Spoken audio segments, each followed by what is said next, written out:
Hi, I'm JLD. Welcome to my hotspot. And let's talk about love and feeling alright. And let's talk about love. Yeah. I'm JLD, published author of Spicy Romance. I also help coach writers in their journey all the way to publication. I also offer cover design services and editing, all of which can be found on my website, barnowlbooks.net. Link is below. Writing conventions. Every genre has a list of writing conventions. What are those? What are writing conventions? Well, I'm glad you asked. Writing conventions or conventions are the expectations a reader has for that genre. They literally are the things necessary to in the story to make that story fit a certain genre. For example, in science fiction, you're probably going to have some science. You're going to have some technology, maybe some aliens, maybe space travel, spaceships, something advanced or technologically superior to where we are now. There are subgenres to every genre. I'm just going to talk about your big overarching genres for this topic. Conventions for fantasy are probably going to include a magic system, some kind of crazy big world building, maybe some alternate creatures like elves or goblins. And for romance, it is no different. In romance, the conventions are obviously going to involve love. Now, romance is really the study of relationships. How do they meet? How do they fall in love? Are they going to stay together? What's going to happen to these two people? How do they tackle the hurdles and complications and challenges that present themselves to them, not just in their lives, but with each other? This will create a romance. It has to be a romantic love. It can be friendship evolving into romance. It can be brand new people just meeting each other. It can be old loves reuniting and takes you through the journey to a point of either a happily ever after or a happily for now. So the conventions for a romance are as follows. A meet cute, obviously a romance that builds where they fall in love and usually bump uglies. And then there's going to be some challenges that face that couple. And then usually there's a breakup or separation of some kind, but always at the end, there's that happily ever after or that happily for now. The ending is particularly important, and we'll get to that.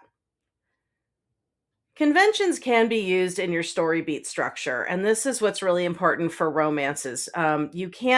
You want to use these conventions to help build your story. Being that conventions are a list of expectations from readers, they are looking for these things in a romance genre. They want to see these things happen. And trust me, if you don't do them, there will be a war. In your comment section, you will get filleted in your reviews. You must satisfy these conventions. Now, if you're going to be unconventional, that's a whole nother ball of wax, and we can talk about that too. First of all, you're going to have a meet cute. Meet cute literally comes from a cute meeting, which means this is how your two love interests first come together. They first find each other's orbit. And this usually is an awkward situation, something a little silly or funny or has a little tension in it. I've seen a lot of meeting at the coffee shop and someone spills their coffee on each other, or they open a door to a bookstore and someone smacks the other one with the door. It's just usually something awkward like that. 50 Shades of Grey famously has the main character falling on her face as soon as the door is opened. For no particular reason, she just can't walk. With love, EL. So this you're going to have some sort of awkward meeting. Now, why does it have to be awkward? Because usually meeting someone is an awkward thing to do. Very, very few of us just roll up to someone we're attracted to and we're like, hey, baby, want to come sit by me? I'm at the cool table. And if you do that, that is automatically awkward because the person receiving that message is like, and you are, or maybe they're like, oh my God, it's the captain of the football team. He's totally talking to me. So, whatever it is, there's going to be some elation from your characters in this moment, whether it's embarrassment, excitement, whatever it is. Mute cute, meet cutes I have used include someone who is a bartender servicing a customer, and she's trying to be all sexy because she wants a nice tip, and he later gives her that nice tip. But before that, he that's so terrible. It's true though. But he's immediately attracted to her, and he's kind of trying to be charming, and she is not falling for it. Another meet cute I used was character is walking in very high heels and catches a heel in a crack of the concrete and stumbles. This happens a lot if you wear high heels. Ask me how I know. Damn heels, they just get stuck in freaking everything. And the man he doesn't catch her like she's falling helplessly. He just grabs her elbow to stabilize her, and it's like, so that moment. Another meet cute I've used is very formal. One is there to just formally meet the other, and both of them are incredibly tense because they're both there for different reasons. And it's one particular reason, but it's just a real tense meeting between the two of them because it is super ceremonial. Let's see, another meet cute I had. Characters that have previously known each other. The meet cute was she thinks, since they've known each other for years and years and years, not as in friends, but as acquaintances, that he's going to be like, oh, hey, good to see you. Glad you're here. And he is not. He's like, oh, good, you've arrived. Get to work. And he just goes back to what he's doing. And so it's like, well, okay, dick, so you can formulate a meet cute in many, many ways. It doesn't have to be, oh no, I've fallen down. Oh, I've spilled my coffee. Waiter, there's a fly in my soup. It doesn't have to be there. Just try and think outside of the box as much as possible, because believe me, it's probably been done, but just try and do it with a really fun new way. There can be tragic meet cutes as well, in terms of someone has been in a car accident. Maybe she's meet cuting the ambulance ER tech, and there could be a fire. Firemen are hot, so it could be something like that. So it may not be a happy situation, but it's going to be something very impactful because meet cutes stick with you. That's why it's that it has to inspire the interest of these characters in each other. They must notice one another. This is why it's usually a little awkward or a little silly or a little exciting, because this is the thing that's going to make them go, Your rising action in a romance is, of course, going to include romance. So there's going to be them getting to know each other or rediscover each other. That's your rising action, how they start to fall in love. Do they bicker and argue and do the enemies to friends genre? Or are they just automatically like keep running into each other kind of a thing? Is it fate? Is there an energetic pull? They must be together. But how do we get through it when you're meant for someone else? So there's going to be hurdles, but they're going to get to know each other. And this is how your reader gets to know them as well. It's character development time. Once you get to that midpoint usually is where they're going to have some bang bang time. Or this might be where they confess their love. But either way, by the center of the book, usually that is your point of no return in a 3-act structure story beat. And that's a three-act structure story beat sheet, I guess you could call it. But in a 3-act structure, your central point is a point of no return. They can't go back. Their world has changed forever now. And sex does that. So does the admission of love. Now, in romances and in real life, I think many of us have probably had a lot of sex before we admit we're in love. It's actually easier for a lot of people to bump uglies repeatedly with someone else than it is to say how much they love them, to expose our inner vulnerability. It's easier to be physical with someone than emotional with someone. So a lot of romance books at this point will have probably quite a lot of sexy times before the admission of love. But again, every story is different. There might be an admission of love before. They may have to wait till they get married. They may have to wait till whatever. They may just choose to wait. They may not be able to do anything else because one of them was in an accident, is in a wheelchair, and they can't act, but they're falling in love. So you're showing that process. By the midpoint, these two characters have changed each other so much they cannot live without each other now.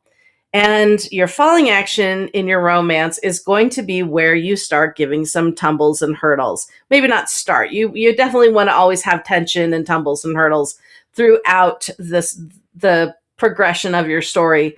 I should probably do a video on different story types, because I did use something called the Fichtean curve in one of my romances, and it's crisis, crisis, crisis, crisis, crisis. It's just one thing after the other that's problematic, and then the resolution is the coming together of the two of them.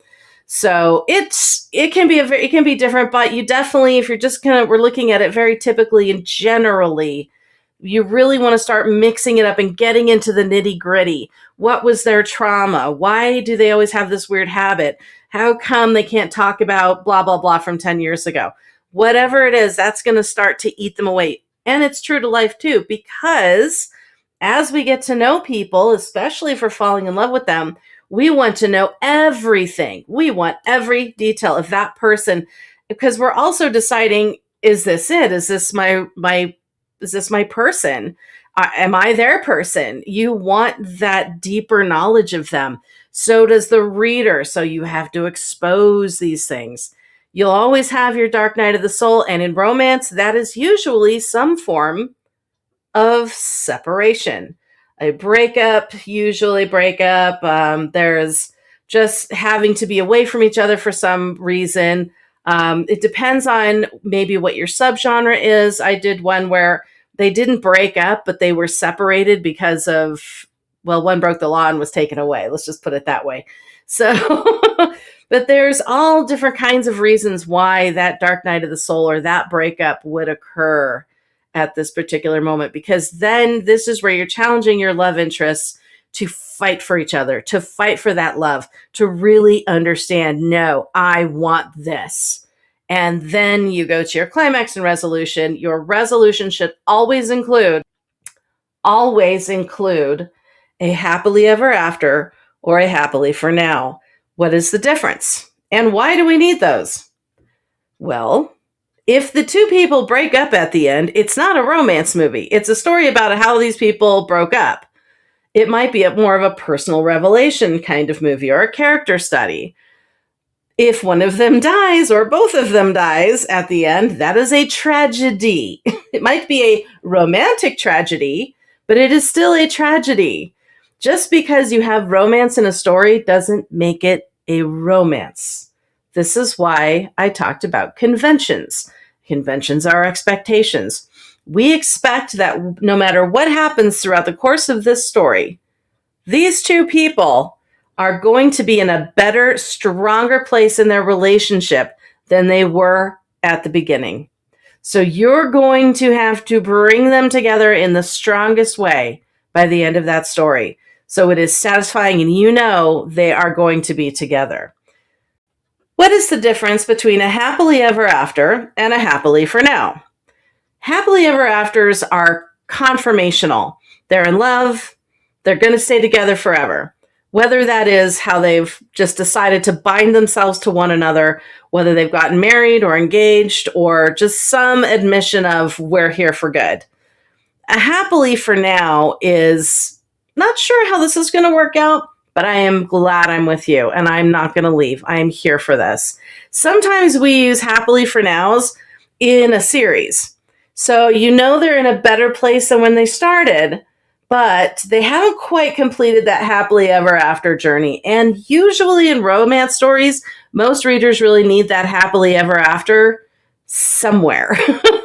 So my first trilogy, Breaking Fancy, I have a happily for now in the first. I have also a happily for now in the second. And then the happily ever after happens in the third book. So I want to take you through a whole journey. all the way to that, because there's a lot of obstacles in the way of this couple being together. And in fact, I was actually told maybe it wasn't even a romance, maybe it was more women's literature with romance in it, because of how the two main love interests more circle each other than get together throughout the course of the story. Also, that one is a love triangle. And love triangles are a bit of a different animal. Sometimes you're going to have some more unrequited love themes. You're going to have will they, won't they? So you have to it's a different kind of balance with a love triangle, because somebody somewhere is going to get jilted, usually, unless your character's a total hoe and is just doing both of them and they don't know about each other. But at the end of the story, whatever it is, they better be in a better place than when they started. Somebody somewhere is going to be frickin' in love, and these two people are going to be happy they're there.